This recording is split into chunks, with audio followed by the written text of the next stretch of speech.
The FLCCC Vax Injury Protocol is out. I have found it helpful. Please take a look. So I saw this right before we went on. Yep, I've looked at it. Okay, so yeah, here it is. Yep. This is the post-vaccine treatment.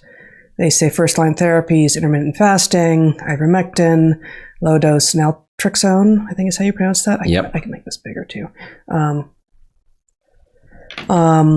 Melatonin, aspirin, vitamin C, vitamin D, vitamin K2, quercetin. And then now for that, that's what they've got. Yep. So not too far off. So they also... Their prevention protocol. Yeah, it has a lot of the same elements. Yeah. They also have, I think there are two things on their site called iRecover. One of them is long COVID, and one of them... Yeah, I've actually got that other one open as well. Is vaccine injury. Yeah, this is long COVID, and it's actually different. It's interesting. The first-line therapies is a little bit different. Ivermectin is still on there, but prednisone, naltrexone again, omega-3 fatty acids, vitamin D. Then they've got second-line therapies, which includes fluvoxamine and atorvastatin. They got a lot of stuff on here that I don't actually recognize, including like 4 different successive kinds of treatment. But of course, for long COVID, you might expect, there's just so many different amounts of time that people may be experiencing things. Yep. Interrupted you. There are a number of things. There's one thing on their iRecover from the vaccine injury protocol. There's a drug that is typically used to reduce addiction to opioids. So what's that? I don't see that on here. You sure? Naltrexone. Oh, that's what that is, the naltrexone. Yep. Okay. So anyway, I've inquired as to what role that is playing, but a number of the things in here are doing something that is not their primary. Yeah.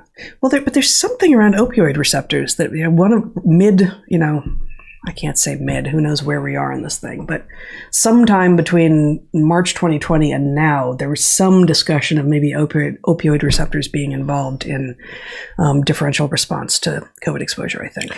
Don't remember, maybe a totally different mechanism, but we've got aspirin on this protocol. Presumably that's as an anticoagulant, not an analgesic. Mm-hmm. Melatonin is on there. Melatonin has long been understood to have some benefits in the context of COVID, and that's not, I think it's not through the mechanism of it allowing you to get more sleep. Yeah, well, it might be related to some of the stuff we talked about a few episodes ago with regard to the benefits of sunlight that aren't vitamin D include the near infrared exposure that basically prompts this, this like circulating melatonin, as opposed to the form of melatonin that we think of as being on a circadian rhythm. Yeah.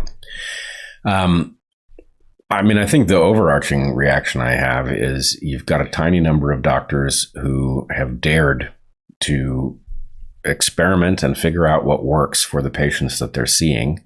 And, we have vaccine injured friends, and we've directed several of them to these tiny number of doctors who will actually treat them. Yep.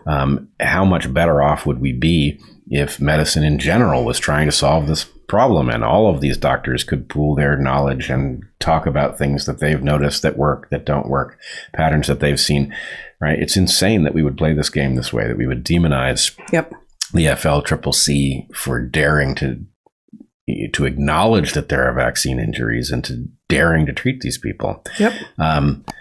So anyway, I guess what I would say is, look, we've got a tiny number of experts in this. They're the people who dared to admit that there was a problem and do the job of medicine that involves trying to figure out how to make the people's suffering less. Yeah.